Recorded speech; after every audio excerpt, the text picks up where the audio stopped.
on Khadi. Why was it that he framed the entire Indian freedom struggle around the concept of Khadi? And why is it that he only wore Khadi? Because Khadi is not just a cloth. Khadi is the expression of the people of India.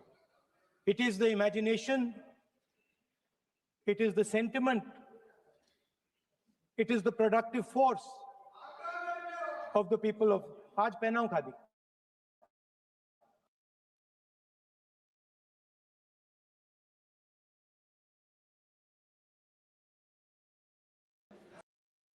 It is the expression of the people of India.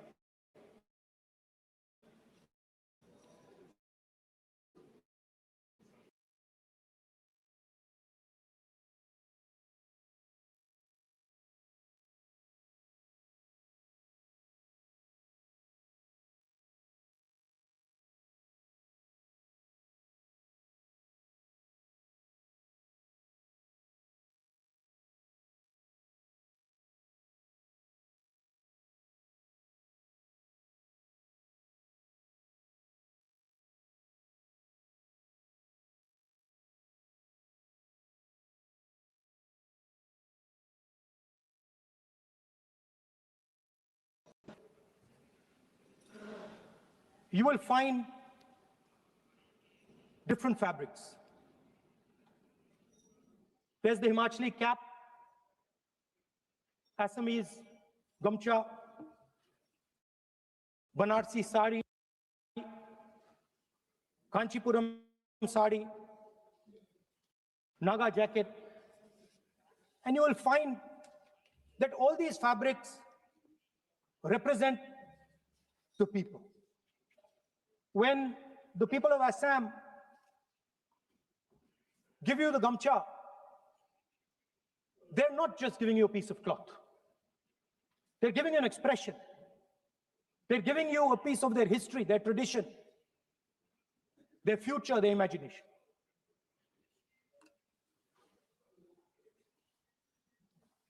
It's the same when the Nagas wear their jacket. When they come and see us, they make us wear the jacket because they want us to be embraced by the fabric. But Speaker Sir, these fabrics are beautiful. But if you look slightly deeper and you look closely at the fabric, you will find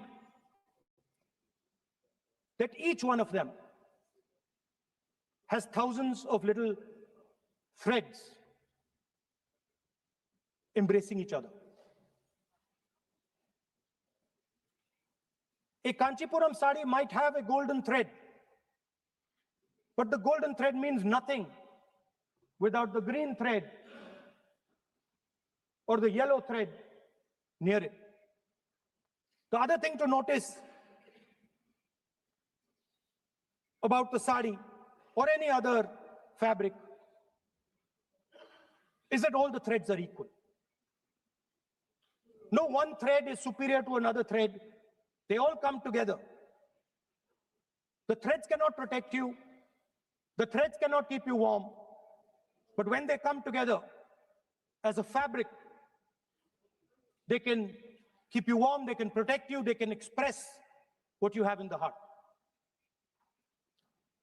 Speaker Sir, in the same way, our nation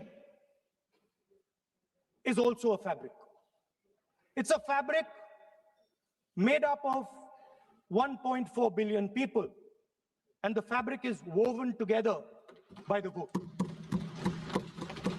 Let me repeat it. It is a fabric of 1.5 billion people, and it is woven together by the vote. Everything that we see, in fact, this house where I'm standing today, the Lok Sabha, Rajya Sabha, Vidhan Sabhas across the country, panchayats across the country, none of them would exist if the vote did not exist. We talk with great pride about HAL, BHEL, ONGC, Tejas, Chandrayaan. We have a list of things we say. Not one of those would exist without the vote.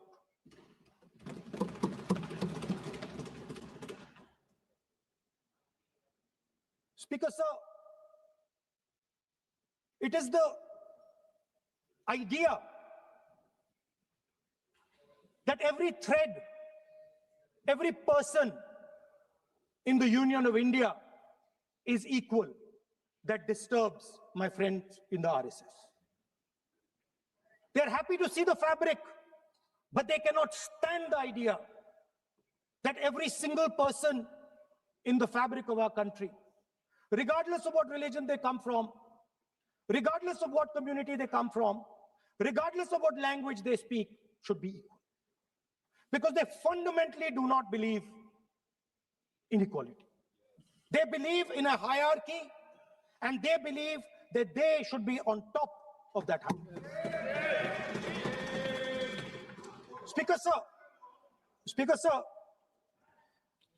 on the 30th of January, 1948, 3 bullets pierced the chest of Mahatma Gandhi. Nathuram Godse assassinated the father of our nation. Today, our friends do not embrace him. Today, our friends have pushed him away. It's an uncomfortable truth. But that's not where the project ended. You see, as I said, everything has emerged from the vote. All the institutions have emerged from the vote. So it's obvious that the RSS has to capture all the institutions that have emerged from the vote. So the project, after Gandhiji's assassination, the next step of the project was the wholesale capture of India's institutional framework.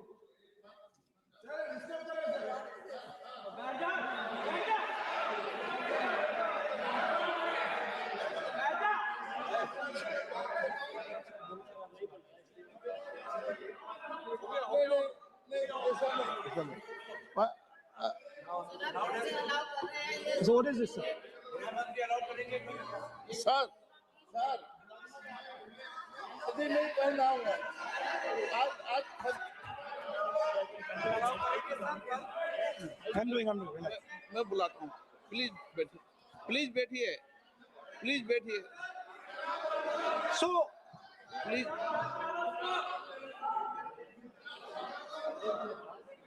sir, आप बोले पर हाथ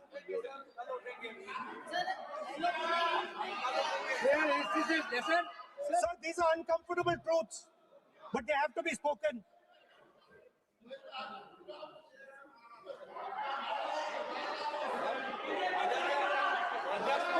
कितना खाती पैसे थोड़ा बता दे So these are uncomfortable truths, but they have to be spoken. My friends don't like the connections I'm making. They're disturbed by them. It's obvious. Speaker, sir, so after the father of the nation was assassinated, his vision of an equal India, of an India where institutions belong to the people, had to be destroyed. And so the process started, and the RSS attempted to capture one institution after the other. And I will give some examples so that it is crystal clear that this is the case. Everybody knows how vice chancellors are placed on top of Indian universities today. Every single person knows this. You go to any university, you speak to any youngster in India, he will tell you that it does not matter whether the professor has qualifications. It does not matter whether the professor has a scientific temperament. The only thing that matters is the professor belongs. माननीय सदस्य I'm coming, sir. एक minute माननीय सदस्य चुनाव सुधारों पर चर्चा हो रही है सर ये मैं उसी पे कर रहा हूँ सर। आप किसी भी संगठन का नाम जो इस हाउस में उसका नाम ले लें।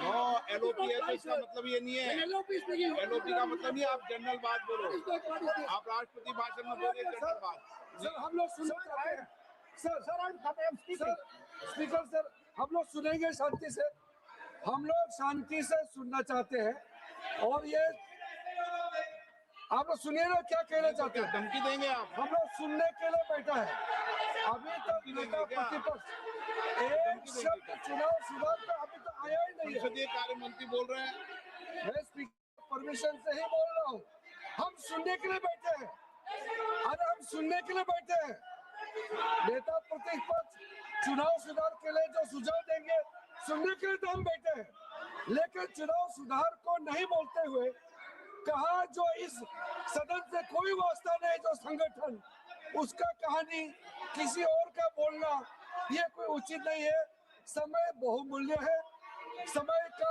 मर्यादा भी है सबका सब यहाँ सुनने के लिए बैठे हैं और ये समय बहुत कीमती है इसलिए हर एक पल अच्छा शब्दों का कोई अच्छा ज्ञान दे सुझाव दे सुनने के लिए हम लोग बैठे हैं मेरा एक सीमित अनुरोध है नेता प्रतिपक्ष से आप विषय पर ही रहिए हम लोग सब बैठे हैं गृह मंत्री जी भी सुनने के लिए बैठे हैं लेकिन आप विषय को नहीं बोलेंगे तो जो विषय तय किया गया है उसे क्या मतलब है अगर चुनाव सुधार पर ही नहीं बोलेंगे तो फिर इतना समय सबका क्यों बर्बाद करना चाहते हैं नेता प्रतिपक्ष Should I leave? Then you speak. Should I leave? You speak then. You speak. What is it? You are parliamentary affairs minister. You are a parliamentary affairs minister. You are disturbing the lobby. How can it be? You are a parliamentary affairs minister. You are disturbing the subject में नहीं आपके lobby. आपका lobby subject में ये विषय The discussion. One second. The discussion is about the vote and electoral. The discussion is about the vote. एक minute sir मुझे बोलने दीजिए।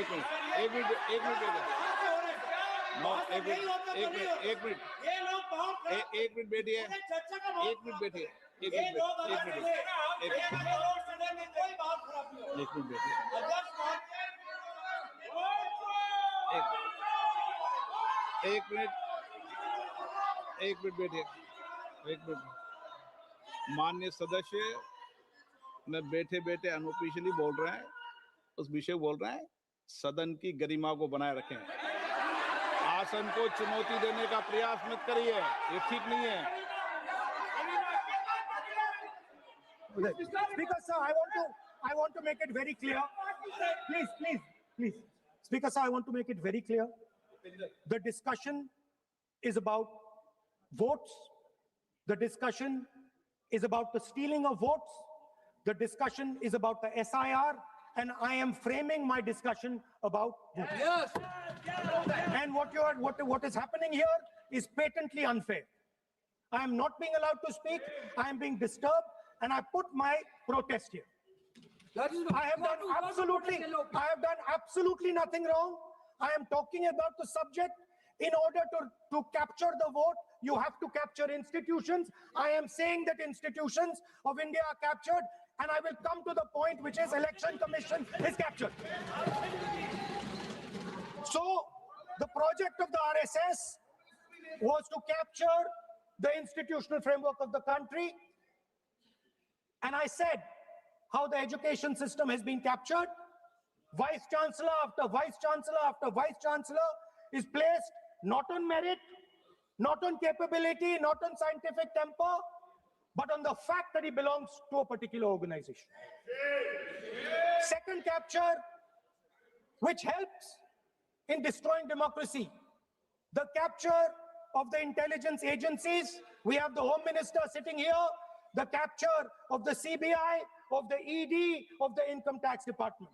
And the systematic placement of bureaucrats who favor their ideology and attack the opposition and anybody who chooses to oppose the RSS.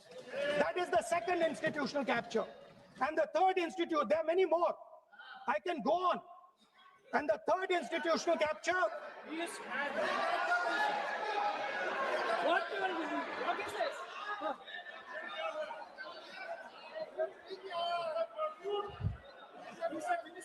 मानिए please, please मानिए.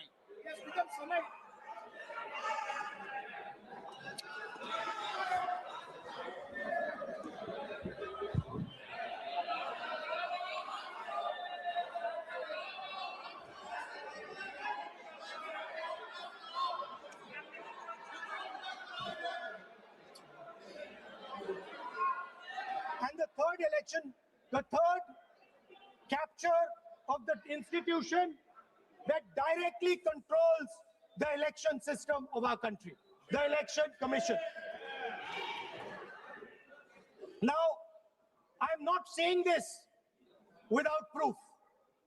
I have put forth adequate proof about how the Election Commission is colluding with those in power to shape the elections.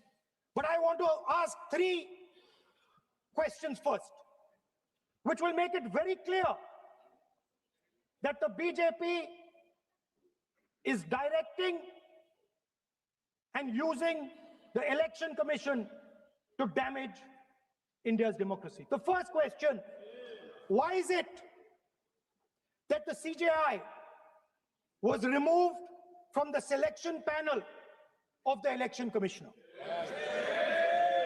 What motivation could there be to remove the CJI? Do we not believe in the CJI? Of course we believe in the CJI. Why is he not in that room? I sit in that room. It is so-called a democratic decision. On one side, Prime Minister Narendra Modi and Mr. Amit Shah. On the other side, the leader of the opposition. I have no voice in that room. What they decide is what happens. So the first question, why is the Prime Minister and Amit Shah so keen on choosing exactly who the Election Commissioner is going to be? Second question, and even more devastating question. No Prime Minister has done this in the history of India. In December 2023, this government changed the law. They changed the law to make sure that no election commissioner could be punished for any action they take while they are election commissioner. Yes.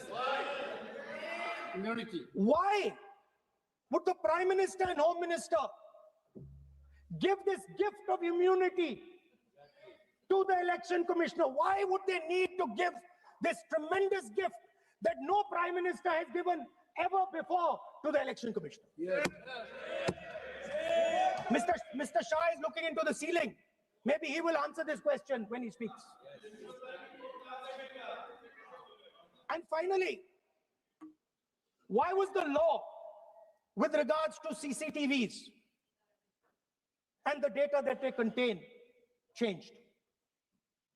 Why was a law put in place that allows the Election Commission to destroy CCTV footage 45 days after the election? What is the need? The answer given is it is a question of data. It is not a question of data. It is a question of stealing the election. Now, what is the result of this institutional capture? What is the result of controlling the Chief Election Commissioner and the Election Commission?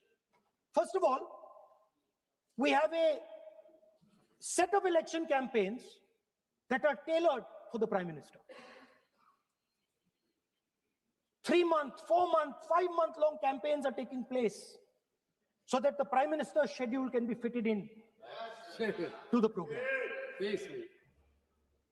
Second, we have a Brazilian woman who appears 22 times on the voter list of Haryana. Please. No. 22 times this lady appears. एक minute please एक minute. आप नेता प्रतिपक्ष है, मैं इस तरीके से सदन की कार्रवाई नहीं चलने दूंगा। ये सदन है, सदन की गरिमा को बनाए रखें। आप सदन की गरिमा से बोलेंगे तो ठीक, नहीं जैसे सदन नहीं चलेगा। नो, गलत तरीका है आपका, नहीं होगा। आप ले रहिए। नहीं, माननीय प्रतिपक्ष के नेता, आप पहले अपने सदस्यों को समझाइए। नहीं चलेगा, नहीं, ठीक नहीं है। नो, नहीं, बिल्कुल नहीं चलेगा। अगर आप सर माननीय प्रतिपक्ष के नेता, आप अपने सदस्यों को गरिमा समझाइए। सर, but ये तरीका आप इतने सालों तक यहाँ पर हैं, ये तरीका उचित है क्या?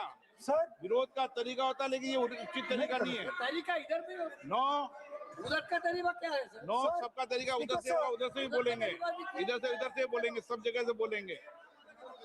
Speaker sir, I don't agree with the showing of photographs here, but it is a reflection of our democratic structure. This is what is happening in our democracy, that you're not allowing us to show. This Brazilian woman has appeared 22 times on the voter list in Haryana. And not only that, there is one woman whose name has appeared 200 times, more than 200 times in one booth in Haryana. And it is very clear, and I have proven without doubt, that the election of Haryana was stolen and the theft was ensured by the Election Commission of India. I've said it again and again and again. Now, nowhere has the Election Commission answered my questions.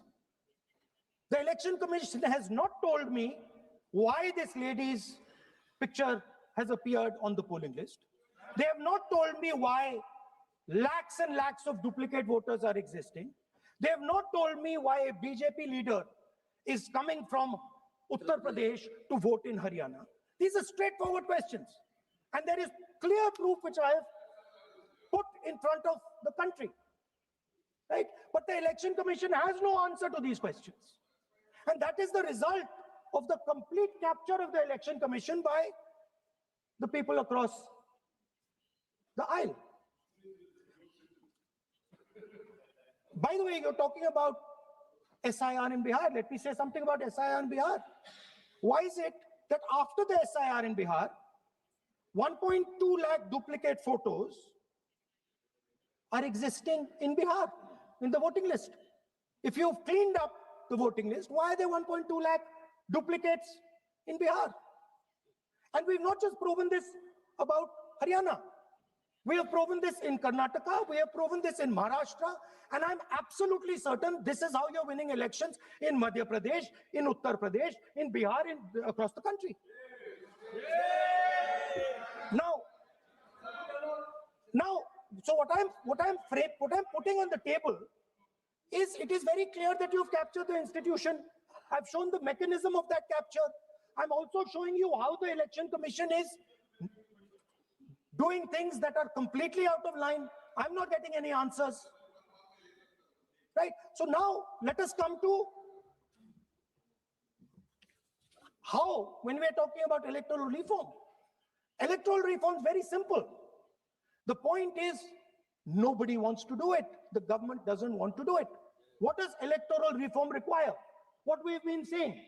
Number one, give machine readable voter lists to all political parties 1 month before the election.